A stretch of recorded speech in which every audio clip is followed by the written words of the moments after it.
시기와 질투를 버려라. 시기와 질투를 버려라. 시기와 질투를 버려라. 시기와 질투를 버려라. 아멘. 아멘. 죄를 이겨라. 네 번째, 시기와 질투를 버려라입니다. 죄는 우리가 이겨야 됩니다. 아멘. 죄를 이기는 것이 마귀를 이기는 것이고 영적 싸움의 승리자가 되는 겁니다. 죄에게 지면 죄의 종이 되는 겁니다. 마귀의 종이 되는 겁니다. 마귀의 종이 되면 결국 가야 할 곳은 지옥밖에 없다 하는 겁니다. 이기는 자가 천국에 가고 진 자는 지옥에 갑니다. 죄를 이기는 자가 이기는 자입니다. 승리자입니다. 물론 우리가 죄를 지었을 때 회개하면 주님이 용서하시지만 죄짓고 회개하고 죄짓고 회개하고 다람쥐가 쳇바퀴 도는 식으로 신앙생활을 해서는 진정한 승리자가 될 수가 없습니다. 그 삶은 죄에 붙잡혀 있는 삶입니다. 그래서 반드시 이제는 죄를 이기는 자로 나아가야 됩니다. 정복하고 승리해야 됩니다. 거룩한 자가 돼야 됩니다. 그래서 하나님의 나라를 멋지게 상속받는 주의 자녀들이 다 되어지기를 축복합니다. 그래서 오늘 죄를 이겨라, 시기와 질투인데 이 시기와 질투의 죄를 반드시 이기고 갑시다. 아멘. 할렐루야. 아멘. 시기 질투가 뭔지 다 알지요. 시기 질투는 말 안 해도 다 알아요. 뭐가 시기 질투인지 우리가 아는데 오늘 확실히 듣고 시기 질투를 이겨야 돼요. 시기는 남이 잘 되는 것을 셈하여 미워하는 마음이에요. 남이 잘 되는 것을 시기한다 그러잖아요. 셈내서 미워하는 마음이 뭐라고요? 시기예요. 질투도 똑같아요. 다른 사람이 잘 되거나 좋은 처지에 있는 것을 공연히 미워하고 깎아내리는 마음이 질투입니다. 남이 나보다 잘 되는 것을 용납을 못해서 미워하고 깎아내리는 마음, 이게 뭐라고요? 질투요. 그러니까 시기나 질투나 같지요. 한마디로 요약하면 시기와 질투는 남이 행복할 때 배 아픈 것이 시기 질투입니다. 남이 행복하고 잘 되는 것을 싫어하고 미워하고 나중에 증오하는 것이 시기 질투다 하는 거예요. 여러분, 누가 잘 되는 것이 배 아프면, 누가 은혜 받은 것이 배 아프면, 남이 행복하는 것이 배 아프면 내 속에 뭐가 지금 꽉 찬 거예요? 시기 질투가 꽉 찬 겁니다. 남이 잘 되는 것에 배 아파하고 아파하는 사람이라면 시기 질투가 꽉 차 있는 성도다, 죄인이다 하는 사실을 알고 그런 생각이 들어오면 빨리 씻어내시기를 예수님의 이름으로 축복합니다. 한 농부집에 염소하고 나귀가 있었어요. 주인은 나귀를 무척 사랑했어요. 왜 그러냐면 무거운 짐을 다 잘 나눠지니까. 염소가 그걸 가만 보니까 주인이 자기는 사랑하지 않고 나귀만 너무 사랑하거든요. 속에 시기 질투가 막 일어나는 거야. 그래서 그 나귀가 없어야 내가 주인 사랑을 받을 것 같거든요. 근데 저놈의 나귀를 없애버려야 되겠다 하고 꾀를 냅니다. 그래서 어느 날 나귀에게 다가가서 이제 염소가 귓속말로 말합니다. 너처럼 불쌍한 동물은 이 세상에 없어. 맨날 주인이 무거운 짐만 등에 싣고 나르게 하니까 너가 이 세상에서 가장 불쌍한 동물이야 하고 속에 바람을 넣기를 시작합니다. 그러면 너가 이 억울하고 힘들고 살아가는데 이 무거운 짐을 나르지 않는 법, 편하게 사는 법을 내가 알려줄 테니까 하면서 그 귓속에다 이야기를 합니다. 너가 짐을 짓고 개울을 지날 때, 시내를 건널 때 주저앉아 버려. 개울을 지날 때마다 주저앉으면 아마 주인이 다시는 너에게 짐을 나르게 하지 않을 거야 하고 귓속말로 꾀를 가르쳐 줬어요. 이 말을 들은 나귀가 다음 날부터 짐을 나르다가 시내를 지날 때, 개울을 지날 때 훅 주저앉아 버렸어요. 주인이 그걸 보고 깜짝 놀랐어요. 아니, 어제까지 건강했던 나귀가 왜 갑자기 개울만 지나면 힘이 없어서 꼬꾸라지지? 힘이 없어서 주저앉지? 하고 의사를 불렀어요. 의사를 불러서 진찰해 보니까 이 나귀가 너무 힘이 빠져 기력이 약해졌다고. 그럼 어떻게 해야 되겠느냐고. 좋은 약이 하나 있는데 염소를 잡아서 간을 다려 먹이면 금방 나을 거라고 그랬어요. 그 다음날 주인이 바로 염소를 잡아서 간을 나귀에게 먹여버렸다는 거예요. 그리고 그 연약함을 치료했다는 겁니다. 이게 시기 질투입니다. 시기 질투는 부메랑과 같다.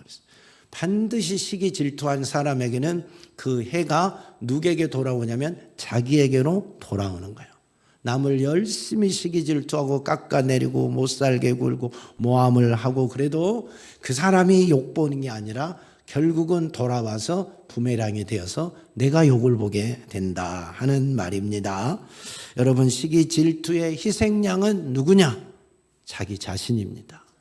시기 질투의 희생양이 누구라고요? 내 자신이다. 시기 질투한 자기 자신이 최고의 희생양이다 하는 사실을 잊지 마시고, 우리 속에 다 시기 질투가 있어요. 많이 있는 사람, 적게 있는 사람 차이지 없는 사람은 아마 없을 거예요. 그죠?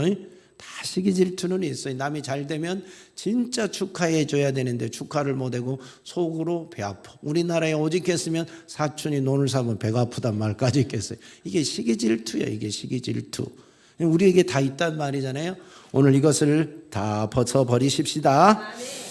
시기는 교만의 자녀입니다. 시기가 뭐라고요? 교만의 자녀예요. 지난주 우리가 교만에 대해서 배웠어요. 교만이 뭐냐면 자기가 제일 잘났다고 하는 겁니다. 자기가 하나님 자리에 앉으려는 겁니다. 자기가 삶의 중심이 되는 겁니다. 자기가 모든 주권자가 돼야 되기 때문에 자기 마음대로 되지 않으면 불평불만을 많이 하고, 자기가 남보다 좀 부족한 것을 용납하지 못하는 그런 성격이 교만이다 그랬어요. 시기 질투도 똑같습니다. 그의 아들이기 때문에 똑같아요. 그래서 남들보다 남이 나보다 더 잘하는 것을 용납을 못하는 게 시기 질투입니다. 남들이 나보다 행복한 게 싫어. 남들이 나보다 잘하는 것도 싫어. 남들이 나보다 즐거운 것도 싫어. 남들이 나보다 사랑받는 것도 싫어. 그래서 질투를 하는 겁니다. 모함을 하는 겁니다. 미워하는 겁니다. 이게 시기 질투다. 그래서 남들이 행복할 때 자기는 고통을 느끼는 게 시기 질투예요. 남이 잘 될 때 마음 아픈 것이 시기 질투라니까요. 그래서 시기 질투가 많은 사람은 행복감이 없는 사람이에요. 왜? 남이 잘 될 때 함께 잘 돼야 웃어줘야 되고 기뻐해야 되는데, 남이 잘 되는 것이 내 아픔이다 보니까 평생 행복함을 누리지 못하고 살아가는 사람, 늘 불만이 많고 불평도 많고 짜증도 많고 그런 행복감에 만족감에 젖지 못하고 살아가는 사람이 누구냐면 시기와 질투가 많은 사람이다 하는 거죠. 누가 나보다 많이 갖는 것도 용납이 안 돼. 누가 나보다 잘하는 그 자체가 용납이 안 된다. 교회에서도 누가 나보다 은혜를 더 받으면 그것도 용납이 안 돼. 누가 나보다 더 목사님과 다른 사람에게 사랑을 받는 것도 용납이 안 돼. 뭔가를 잘해도 용납이 안 된다니까요. 그래서 미워하게 되고 모함하게 되고 못살게 굴게 된다니까요. 이게 시기 질투다 하는 겁니다. 못된 죄죠. 아주 못된 죄가 시기 질투입니다. 이 시기 질투가 많으면, 시기 질투 많은 사람이 공동체 안에 있으면 그 공동체는 분열이 일어납니다. 여러분, 형제 중에 형제가 서너 있는데 그 중에 한 사람이 시기 질투가 많으면 그 형제는 항상 갈등이 많아. 그리고 서로 행복하지 못해. 서로 늘 싸워. 그게 시기 질투 때문에 그래. 이 시기 질투 많은 사람이 엄마의 사랑받으면 그것이 싫고, 또 누가 누구를 또 예뻐해 주면 그것이 싫고, 그래서 이간질하고 미워하고 갈등을 조장하고, 그래서 갈라놔야 돼버려. 갈라놔야 시원한 게 시원해. 그래서 모함하고 비방하고 못된 짓을 다 골라서 합니다. 이게 시기 질투야. 시기 질투. 그러니까 여러분, 공동체를 분열시키는 최고의 원인이 뭐냐면 시기 질투예요. 시기 질투. 교회 안에 누구 시기 질투 많은 사람이 하나 있으면 그 공동체는 조각조각 나눠질 수 있어요. 찬양대, 성가대, 교사들, 무슨 목장에 한 사람 시기 질투 많은 사람이 있으면 그 공동체는 행복하지 못해. 조각조각 나눠져야 돼. 그 사람 때문에 나눠지는 거예요. 이 사람한테는 이 말하고 저 사람한테는 저 말해서 서로 간에 미워하게 만들어버리니까 갈라질 수밖에 없다 하는 겁니다. 사랑 없는 공동체로 만드는 최고의 역할자가 누구냐? 시기 질투 많은 사람이다 하는 거예요. 다른 사람 때문에 그렇게 된 게 아니라 시기 질투가 많은 사람 때문에 그 공동체는 사랑 없는 공동체가 되다가 갈라지게 된다. 분열이 일어난다 하는 겁니다. 이렇게 무서운 게 시기 질투다 하는 겁니다. 시기 질투가 많은 사람은요, 은혜 받은 사람을 싫어해요. 그리고 더 나아가서 그에게 은혜를 베푼 사람까지 싫어해요. 더 나아가서는 하나님까지 싫어하고 증오하는 것이 시기 질투요. 예를 들어서 보세요. 누군가가 하나님의 사랑을 많이 받았어요. 그러면 그 사람이 너무 싫잖아요. 왜 저가 나보다 못났는데, 나보다 교회 늦게 왔는데, 나보다 헌금도 적게 했는데, 자기 나름대로 다 평가해 보니까 나보다 잘한 게 없거든. 교만의 아들이다 보니까. 근데 은혜는 많이 받은 것 같거든. 그러니까 그가 너무 미워. 저놈이 없으면 내가 받을 텐데, 저 사람이 없으면 내가 은혜 받을 텐데 하고 막 미움이 일어나. 근데 그게 이제 한 단계 넘어가면 어떻게 되냐면, 왜 하나님은 저렇게 못난 사람에게 은혜를 주지? 왜 저 사람에게만 은혜 주고 나에게는 은혜를 안 주지? 하고 이제 그 미움이 그 사람에게서 누구까지 가요? 사랑을 베푼 목사님이면 목사님, 아니면 하나님이면 하나님. 결국은 하나님까지 그 미움이 가는 거예요. 그래서 하나님도 싫어. 하나님도 막 증오해. 그 사람에게 사랑 베푼 사람은 다 싫다고 이렇게 말합니다. 그래서 하나님의 주권을, 하나님의 통치권을, 하나님의 그 섭리를 부정하고 불평하고 불평불만하고, 하나님은 이상한 사람만 사랑한다고, 하나님은 편애한다고 그러고, 하나님은 뭐 한다고 그러고 막 그러면서 하나님까지 미워하게 된다. 뭐 때문에요? 시기 질투 때문에 그러는 거예요. 시기 질투. 왜 우리는 사랑하는, 왜 나는 사랑 안 해주냐 이 말. 왜 나는 사랑 안 해주냐. 여러분 요즘 학교 가면 학생들이 그런다고 하잖아요. 아니 학부모들이 그런다고 하잖아요. 젊은 엄마들이 학교 와서 선생님한테 따지고 다른 친구들까지 미워하고 그러는데 왜요? 집에 가서 아이들이 선생님이 자기 괴롭혔다고 그러고 친구들이 자기 때렸다고 그러고 막 엄마한테 일러 바치는 거예요. 그러면 엄마는 자기 딸 말만 듣고 자기 아들 말만 듣고 자기 새끼 말만 듣고 그대로 믿고 선생님 가서 막 멱살잡이하고 학교를 막 어지럽히고 학생들을 막 혼내고 내 새끼만 귀하냐요? 내 새끼만 귀하냐 이 말이에요. 그게 그 아들, 딸이 내 새끼가 시기 질투에서 되어진 일은 생각하지 아니하고 부모에게 전해준 말만 듣고 그대로 행동한다 이 말. 그래서 그렇게 지도한 선생님 미워하고 막 그런 거예요. 이게 다 원인 제공이 본인이 잘못 전달해줘서 생기는 것들이고 시기 질투 때문에 그런 것들이 발생했는데 부모들은 그걸 이해를 못하고 자기 아들, 딸 말만 듣고 그런 짓을 한다. 그래서 그렇게 사랑을 편애했다고 생각하는 선생님, 나아가서는 다른 학교까지 막 미워하고 그렇게 된다. 이게 시기 질투에서 생기는 병폐예요, 병폐. 이 사이가 지금요, 학교나 공동체나 이 시기 질투 때문에 어마어마하게 피해를 입고 있어요. 공동체들이 막 몸살을 앓고 있습니다. 요즘 초등학교가 엄청 어렵다고 그래요. 몸살을 앓고 있다고 그래요. 학부모들이 도대체 정상적인 머리가 돌아간 건지 안 돌아간 건지 이해할 수 없는 학부모들이 많다고 합니다. 그들 속에 역시 시기 질투가 꽉 차서 아마 그러지 않겠어요? 여러분, 이 시기 질투가 얼마나 무서운 죄냐면 하나님 나라를 상속받을 수 없는 죄라고 갈라디아서에 명확하게 이야기합니다. 우리가 시기 질투를 정리하지 못하면, 이 시기 질투를 회개하지 못하면 하나님의 나라를 유업으로 받을 수 없다라고 말해요. 단순한 죄가 아니라는 거예요. 단순한 죄가 아니라는 거예요. 하나님 나라에 갈 수 없는 죄가 시기 질투예요. 평생에 내 자신이 행복감을 느끼지 못하고 스스로 불행한 자처럼 살아가는 거예요. 남들과 비교의식하면서. 그게 시기 질투라니까요. 이 시기 질투는요, 악한 자의 특징 중에 특징이에요. 악한 자의 특징 중에 특징이 뭐라고요? 시기 질투예요. 그러니까 참 악질적인 죄에 속하는 게 시기 질투입니다. 그래서 여러분 보세요. 이 시기 질투가 많은 사람들은 자신과 유사한 사람들에게 시기 질투를 느낍니다. 그래서 연예인은 누구에게 시기 질투를 느끼냐면 연예인에게 시기 질투를 느껴요. 운동선수에게 절대 시기 질투 느끼잖아요. 야구선수는 야구선수에게 시기 질투 느껴요. 축구선수는 축구선수에게 그렇게 시기 질투를 느껴요.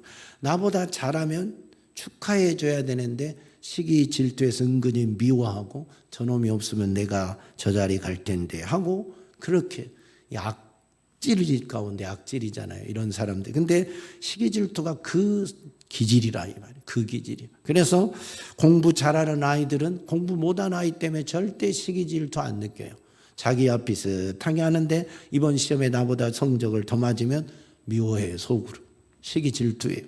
그하고 친구도 안 하려고 그래요. 예.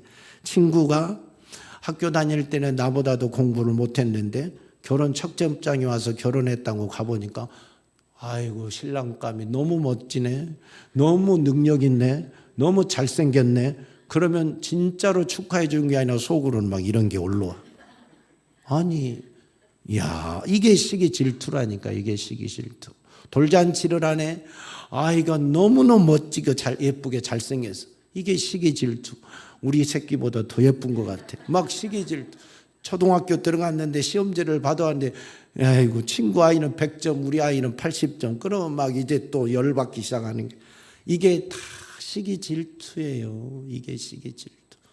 같은 레벨에 있는 사람, 비슷한 사람, 같은 업종에 있는 사람들끼리 시기 질투가 생기는 거예요. 그러니까 교회는 성도들끼리 시기 질투하는 거예요. 비슷한 사람끼리.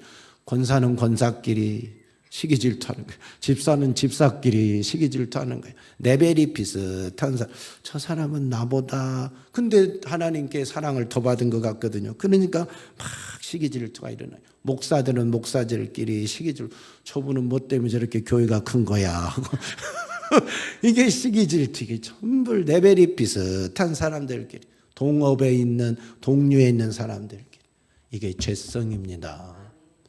이게 죄성이 우리의 죄성이다 하는 겁니다. 학교에서 이런 시기 질투 느끼면 안 돼요. 1학년 친구가 공부 잘한다고 시기 질투하지 말고 더 열심히 하면 돼요. 네. 여러분 성경은 뭐라고 말하느냐? 성경은 뭐라고 말하느냐? 즐거워하는 자들과 함께 즐거워하고 우는 자들과 함께 울라 하고 말씀하셨어요. 하나님의 사람들은 즐거워하는 자들과 함께 즐거워하고 우는 자들과 함께 울어줘야 돼요. 아파하는 자들과 함께 아파해주고 예, 성공한 자들과 함께 기뻐해주고 이게 진짜로 하나님의 자녀들이 살아가는 삶의 방식이라니까요. 왜 성공한 사람 때문에 내가 배 아프냐 이 말이야. 왜 즐거운 사람이 있는데 나는 슬퍼야 되냐 이 말이야. 왜 슬픈 사람을 보고 나는 속으로 기뻐하냐 이 말이야. 이건 죄성이에요. 우리의 죄성. 시기와 질투가 꽉 찬 죄성이다. 이것을 버려야 됩니다. 할렐루야. 아무에게도 악을 악으로 갚지 말고 모든 사람 앞에서 선한 일을 도모하라. 할 수 있거든 너희로서는 모든 사람과 더불어 화목하라. 이게 하나님의 가르침입니다. 모든 사람에게 선한 일을 도모해야지 악을 도모하면 안 된다니까요. 악을 도모하면 안 되고 선한 일을 도모하고 모든 사람과 화평해야 되는 겁니다.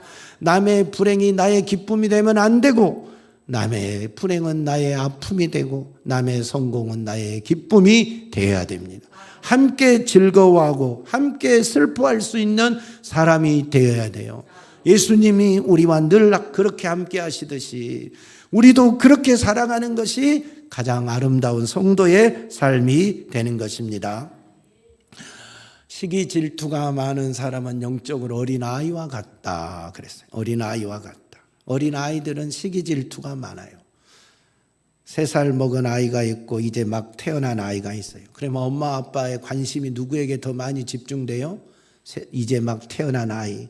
엄마가 끌어안고 젖도 먹이지, 엄마가 끌어안고 예쁘다고, 아빠도 예쁘다고 막 하지. 그리고 눕혀놓고 관심이 거가 있잖아요. 그러면 3살짜리 아이가 와서 어떻게 해요? 옆에 슬슬 와서 머리를 탁 때리잖아요. 배를 탁 때리잖아요. 엄마가 이놈 그러면 안 돼. 그러면 더 기분 나빠. 자기만 뭐라 건다고. 이게 시기 질투야. 양성은 시은이를 미워. 엄마가 왜 시은이만 예뻐하지? 아빠가 왜 시은이만 예뻐하고 나는 덜 사랑하지? 그렇게 생각이 든 적이 있었어? 없었어? 있었어? 그게 시기 질투야. 그게 시기 질투.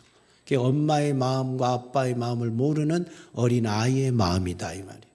알았어요? 엄마가 시은이만 사랑한 것 같지만 어리기 때문에 그런 거지 성은이를 사랑 안 하는 게 아니라 이 말이에요. 그게 어려서 부모의 마음을 모르는 거예요. 우리 형제들 다 그래. 세환이, 수환이를 엄마 아빠가 엄청 사랑하는 거 알아? 몰라? 알지? 그것이 너를 덜 사랑한 것으로 느낀 적이 있어 없어? 왜 엄마 아빠는 세환이만 수환이만 저렇게 사랑하고 좋은 거 있으면 수환이만 주려고 하고 나는 안 주려고 하지? 그렇게 느껴본 적이 있어 없어? 많아요? 많대 그지? 이게 왜 그런다고? 너가 아직 어린 아이여서 그런다고. 그게 시기 질투라고. 알았어요? 엄마 아빠는 수환이가 어려서 더 챙겨줄 뿐이고 너도 똑같이 부모가 자식 사랑하지 않는 자식이 어디 있겠어요. 그 마음을 모를 뿐이에요. 그래서 우리가 영적으로 어린 아이가 되면 꼭 이 어린 아이처럼 행동해요. 3살 먹은 아이가 1살짜리 동생만 엄마 아빠가 사랑한다고 몰래 머리 때리고 그 다음에 배를 때리는 그런 행위를 우리가 한다니까요. 같은 성도들 중에 하나님 사랑을 많이 받고 은혜를 많이 받고 뭐가 잘 되면 축하해주고 기뻐해줘야 되는데 배 아프다니까요. 저 사람만 왜 하나님은 복 주는 거야? 하나님은 나는 사랑지도 않나 보다. 우리 목사님은 누구만 사랑하고 나는 거들떠보지도 않아. 나가 교회 나온 것도 아마 모를걸? 하고 이렇게 혼자 생각한다니. 이건 어린아이와 같은 생각이라니까요. 시기 질투가 우리 안에 생겨 있어서 그런 거예요. 이런 것들을 우리가 버리기를 바랍니다. 기뻐하는 자와 함께 기뻐하고 즐거워하는 자와 함께 즐거워하고 슬퍼하는 자와 함께 슬퍼할 수 있는 주님의 마음을 갖기를 축원합니다. 이 시기 질투가 많으면 어떤 결과가 오느냐. 요셉의 형들이 요셉을 시기 질투했어요. 아버지가 요셉만 사랑한다고 생각하잖아요. 그러니까 그 시기 질투가 극에 달하니까 요셉을 죽이려고 했잖아요. 죽이려고 했다니까. 어떻게 동생들 그런 생각한 적은 없지?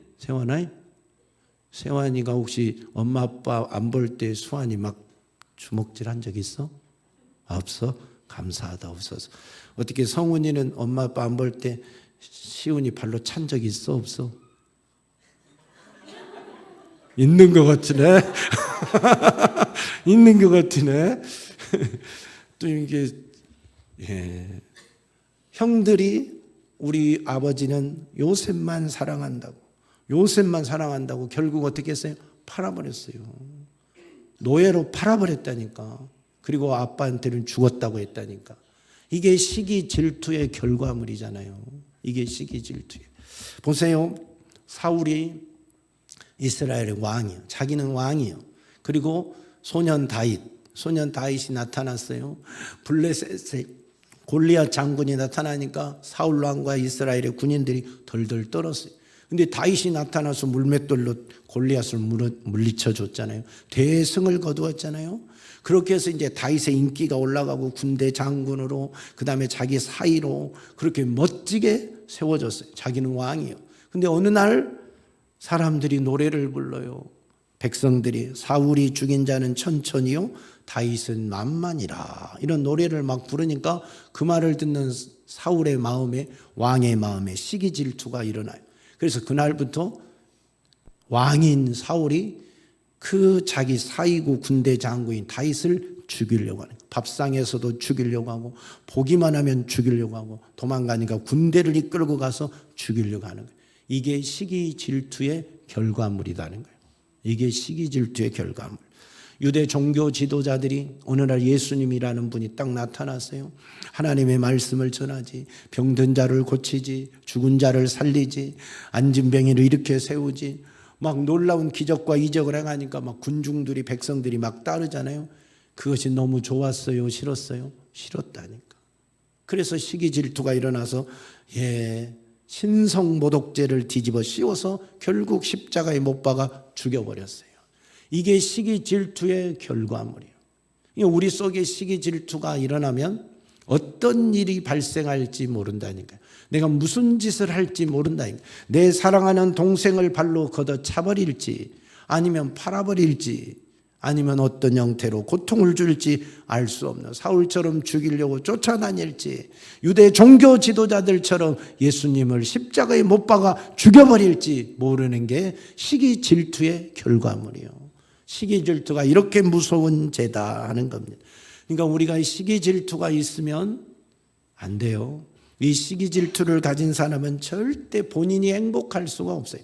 항상 비교하고 항상 열등의식에 항상 불평불만에 쌓였기 때문에 평생 행복하게 살아갈 수가 없어. 아빠는 왜 동생만 예뻐해? 아빠는 왜 누나만 예뻐해? 하면서 자기가 열등의식에 스스로 빠지는 것이 이게 시기질투잖아요. 그래서 그걸 폭발하는 거예요. 다른 방법으로 막 폭발하는 거예요. 그니 행복할 수가 없다 이 말입니다. 시기질투에 빠지면 시기질투가 많은 사람들은 어떤 일이 있느냐? 자존감이 결핍된 사람들이 자존감이 없어요. 그리고 성공을 기뻐하는 이와 함께 기뻐하는 그런 관대함도 없고 선한 것이 별로 없는 사람들이에요. 선이 결핍된 사람들, 관대함이 결핍된 사람들, 함께 성공한 사람을 축하해주고 선하게 도와주는 이런 관대함이 없어요. 이런 것이 관대함과 선한 마음이 부족한 사람들이 누구냐면 시기 질투가 많은 사람들이에요. 그리고 이타적인 정신이 부족한 사람, 이 사람들 시기 질투가 많은 사람은 남을 위한 삶이 없어. 다 자기를 위해야 돼. 자기 중심적인 이기적인 성격이 독특하게 많은 사람이에요. 이기적인 성격이 강한 사람들이 누구냐면 시기 질투가 많은 사람. 이 시기 질투 많은 사람들 보세요. 다 이기적입니다. 이타적이지 않습니다. 넓은 마음으로 베풀 줄 모릅니다. 자존감은 쿡 떨어져 있습니다. 그래서 행복이 없다는 거예요. 스스로 행복할 수가 없는 거예요. 늘 자기가 불행하다고 느끼고 반항하고 불평하고 원망하고 그렇게 살아가는 사람들이 많아요. 예일 대학의 교수님이 미국의 범죄를 연구해 보니까 20%가 미국의 범죄 20%가 질투심 때문에 생겼다는 거예요. 질투심 때문에. 무서운 질투가 결국 범죄로 이어졌다는 거예요.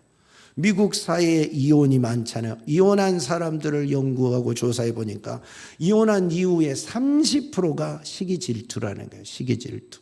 서로 간의 시기 질투. 이 시기 질투가 이혼 이후에 30%에 해당한다 하는 겁니다. 그러니까 시기 질투가 있으면 가정도 행복하지 않아요. 부부 간에도 행복하지 않아요.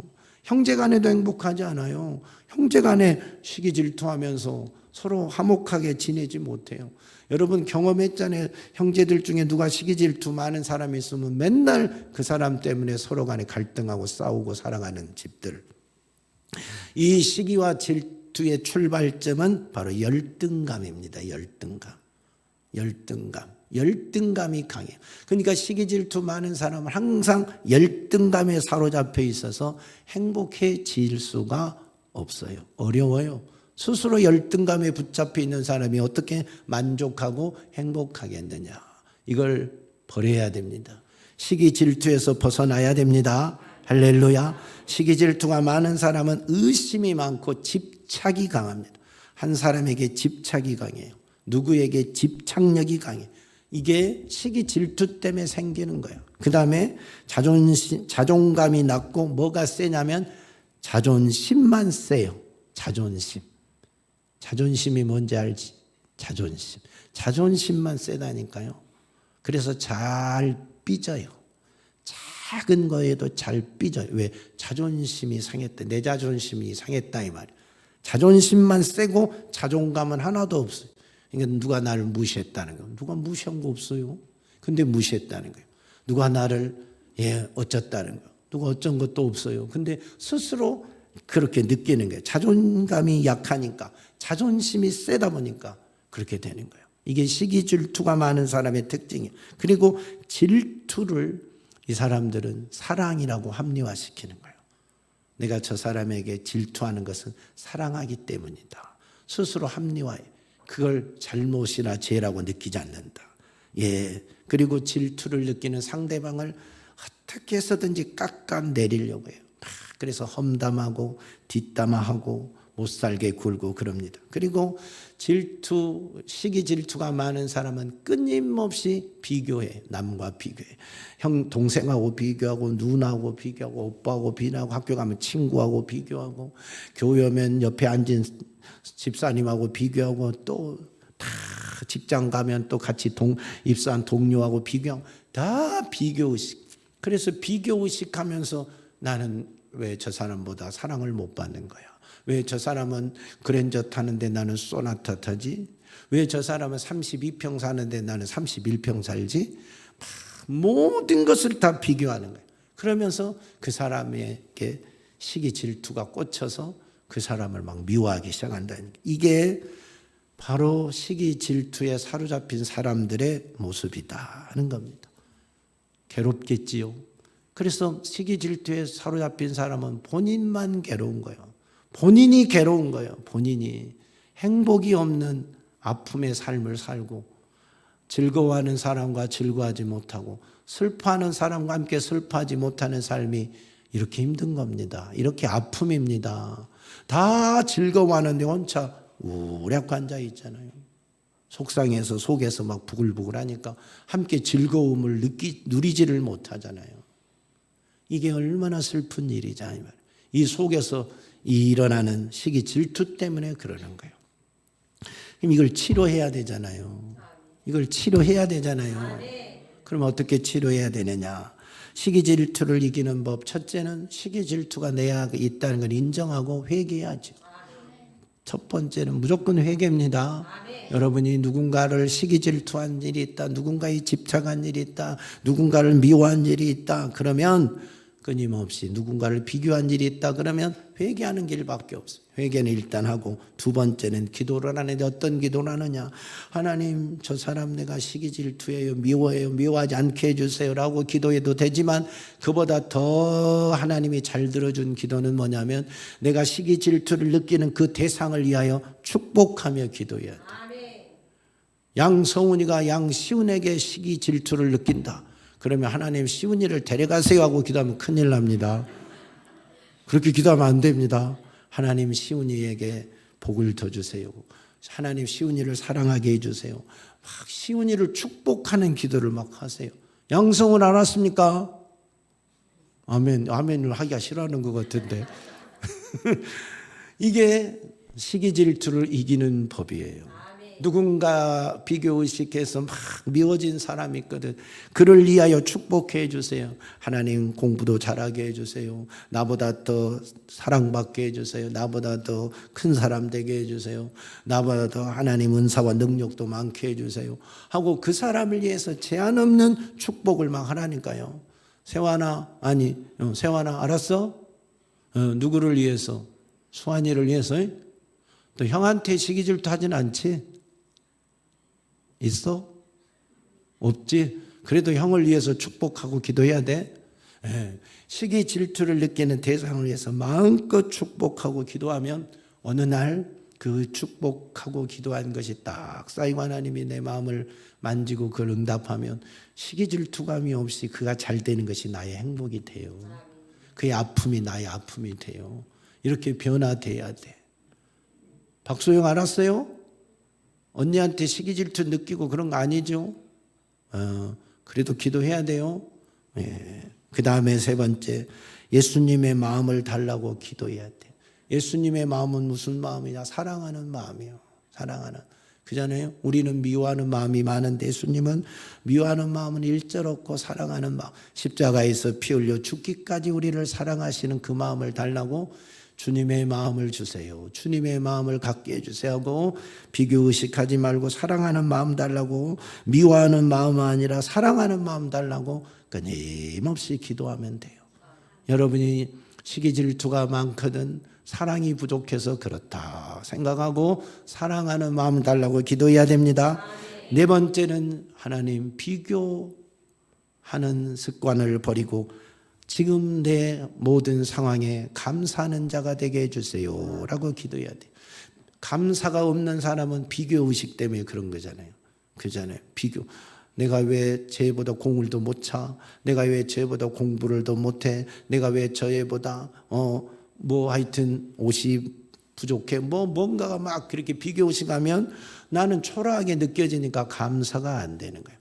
그걸 버려야 돼. 그걸 비교의식을 하지 말고 지금 나에게 주신 거에 대해서 하나님께 감사해야 돼. 모닝을 타도 감사, K3를 타도 감사, K5를 타도 감사, 애국차를 타도 감사. 내게 하나님이 형편에 맞게 주신 거잖아요. 상황에 맞게 주신 거잖아요. 남에게 보이려고 엄한 짓 하지 말고 지금 나에게 주신 거에 대해서 하나님께 감사하고 살면 돼요.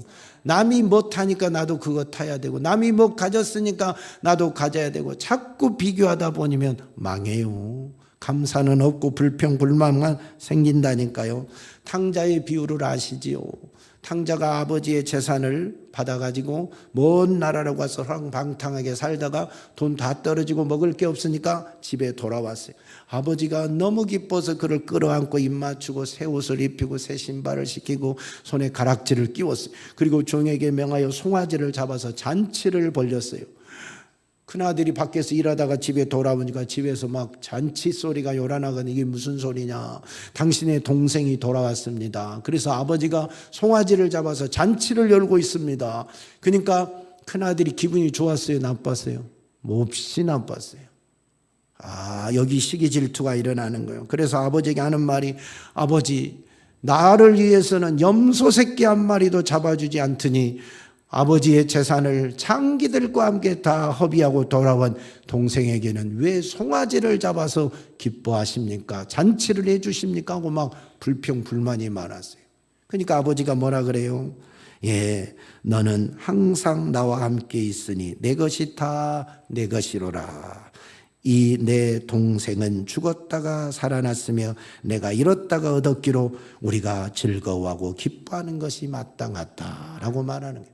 아버지의 마음을 이해하지 못한 거예요. 그리고 동생과 비교해서 나를 위해서는 염소 새끼 한 마리도 잡아주지 않더니 재산을 다 허비하고 돌아온 동생을 위해서는 송아지까지 잡아주는 그걸 이해하지를 못한 거예요. 아버지의 마음을 이해하지 못하고 송아지 그거 잡아주지 않았다고 동생과 비교해서 이런 열등의식을 갖게 되고 시기 질투가 불리듯 일어나서 아버지를 원망하고 불평한다니까요.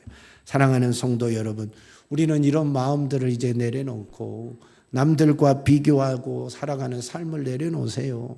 내려놓으세요. 여러분, 내가 사랑받기를 원하잖아요. 내가 잘되기를 원하잖아요. 내가 성공하기를 원하잖아요. 내가 행복하기를 원하잖아요. 그러면 남도 잘 돼야지요. 남도 행복할 권리가 있고 남도 잘할 권리가 있고 사랑받을 권리가 있어요. 왜 나만 사랑받아야 되는 거예요? 이 사람도 사랑받아야죠. 나는 사랑받으면 되고 이 사람이 사랑받으면 안 되는 거예요? 나는 성공해도 되고 이 사람이 성공하면 안 되는 거예요? 나는 잘 되면 되고 이 사람이 잘 되면 안 되는 거예요? 왜 남이 잘 되고 왜 남이 사랑받고 왜 남이 행복하는 거에 시기 질투하냐 말이에요. 이건 못된 거라 이 말이에요. 이걸 버려야 된다니까요. 이걸 버려야 돼요. 이걸 버리지 못하면 평생 내가 불행한 자로 살게 돼요. 평생 행복감이 없는 자로 살게 돼요. 사랑하는 여러분, 그래서 우리는 이 시기 질투 때문에 행복을 못 느끼고 사는 사람이 이 사이에 너무 많다. 성도들 중에서도 너무 많다 하는 겁니다. 왜 남이 은혜 받고 하나님 사랑받고 목사님 사랑받고 다른 성도들 사랑받는 것이 기분 나쁘냐 이 말이에요. 왜 학교에 갔는데 선생님에게 누군가가 사랑을 많이 받으면 그것이 내게 기분 나쁜 일이 되냐 이 말이에요. 그는 사랑받으면 안 되는 거예요. 나만 받아야 되는 거예요. 이게 시기 질투 때문에 그걸 용납을 못하는 거예요. 그래서 그들의 삶은 행복이 없어. 만족이 없어. 그러니까 그 남이 사랑받는 것 때문에 내가 불쾌하니까 불행이 찾아오는 거예요. 왕따가 되는 거예요. 속상한 거예요. 그래서 항상 우울한 거예요. 이런 삶은 더 이상 우리가 살면 안 된다. 공동체를 해치고 가정의 행복을 깨트리고 교회의 평화를 깨트리는 이 시기 질투가 우리 사회에, 우리 교회, 여러분의 가정에 더 이상 나타나지 않도록 오늘 회개하고 다 없애버리십시다. 주님은 우리에게 분명히 말합니다. 즐거워하는 자들과 함께 즐거워하라. 우는 자들과 함께 울어라. 피리 부를 때 춤을 춰줄 줄 알아야지요.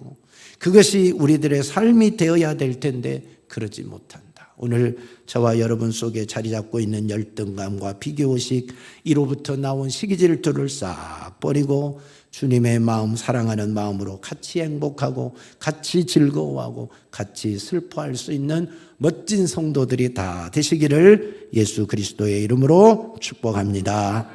하나님 아버지, 우리 속에 시기 질투가 있으면 행복하지 못합니다. 불행한 자로 삽니다. 하나님, 평생에 만족이 없는 자로 삽니다. 우울한 자로 삽니다. 열등의식에 사로잡혀 삽니다. 오늘 우리 속에 있는 이 시기 질투를 버리게 하옵소서. 주님의 마음을 가지게 하옵소서. 감사하고 사랑하는 마음을 가지고 즐거워하는 자들과 함께 즐거워하고 우는 자들과 함께 울며 함께 행복감에 젖어 살게 하시고 모두를 축복하며 살 수 있는 멋진 성도들이 다 되게 하옵소서. 우리 가정과 교회, 우리 성도들 속에 시기 질투가 예수의 이름으로 싹 사라지고 예수의 마음, 사랑의 마음이 넘치게 하옵소서. 예수님의 이름으로 기도하옵나이다. 아멘.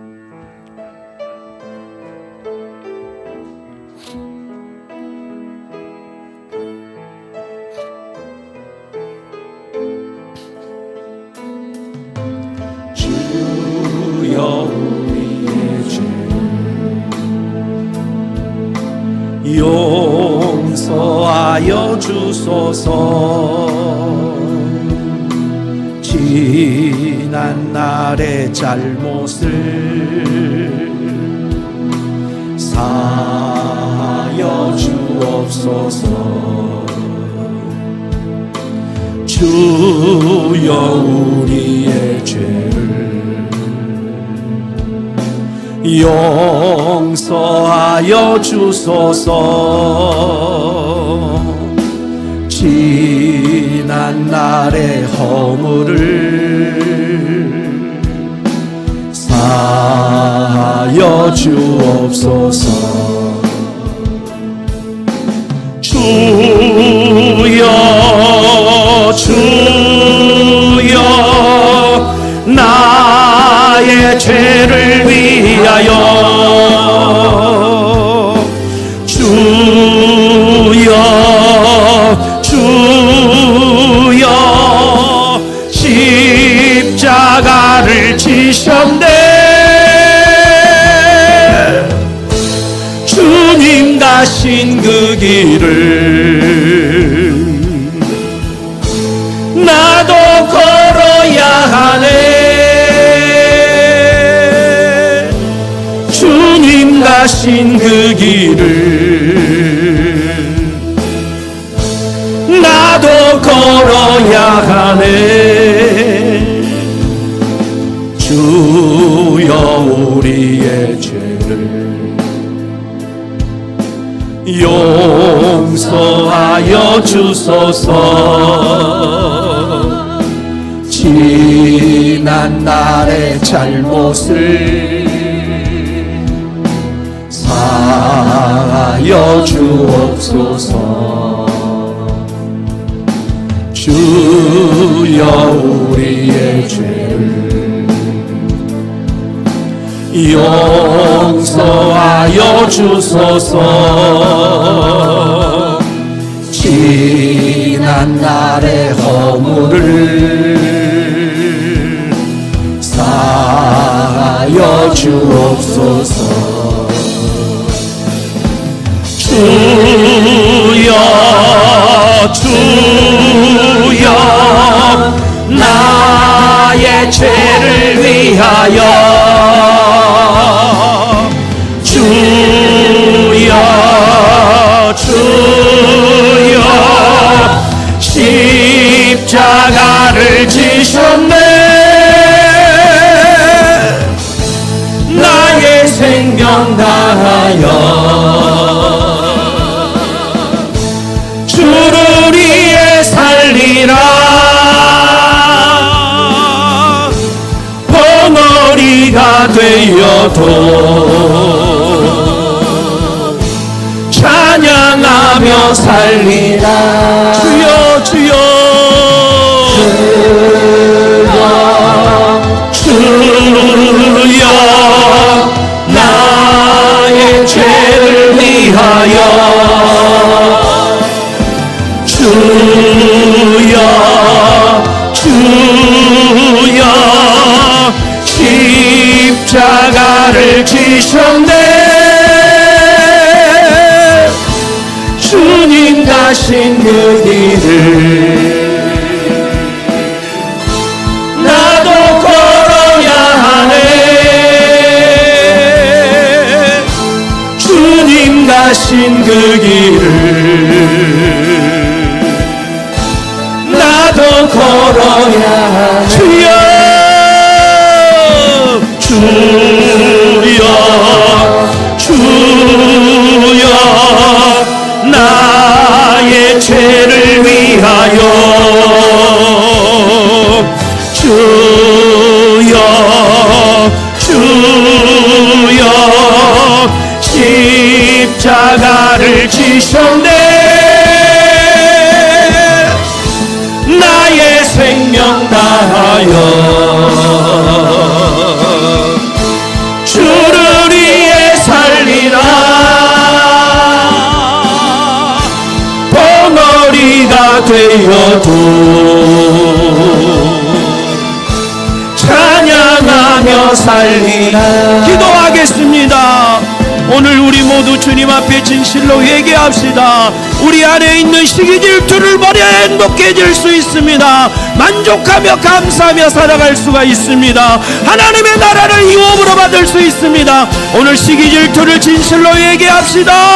주여 주여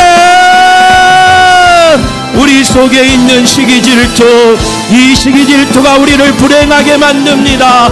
이 시기 질투가 우리를 죄짓게 만듭니다. 타락하게 만듭니다. 남을 미워하게 만들고 남을 험담하고 뒷담화하게 만들고 하나님 남에게 함정을 파기도 합니다. 공동체를 이간하기도 하고 하나님 형제간을 이간하기도 하고 나아가서 하나님을 미워하고 원망하기까지 합니다. 주여 내가 사랑받아야 되는데 사랑을 못 받는 것이 아니라 시기 질투 때문에 사랑을 못 느끼고 있을 뿐입니다. 그것이 편견이라고 하나님 아버지 그것을 차별 대우한다고 외치고 있을 뿐입니다. 우리의 죄악을 용서하여 주시고 우리 속에 있는 시기와 질투를 회개하는 자가 되게 하여 주시옵소서.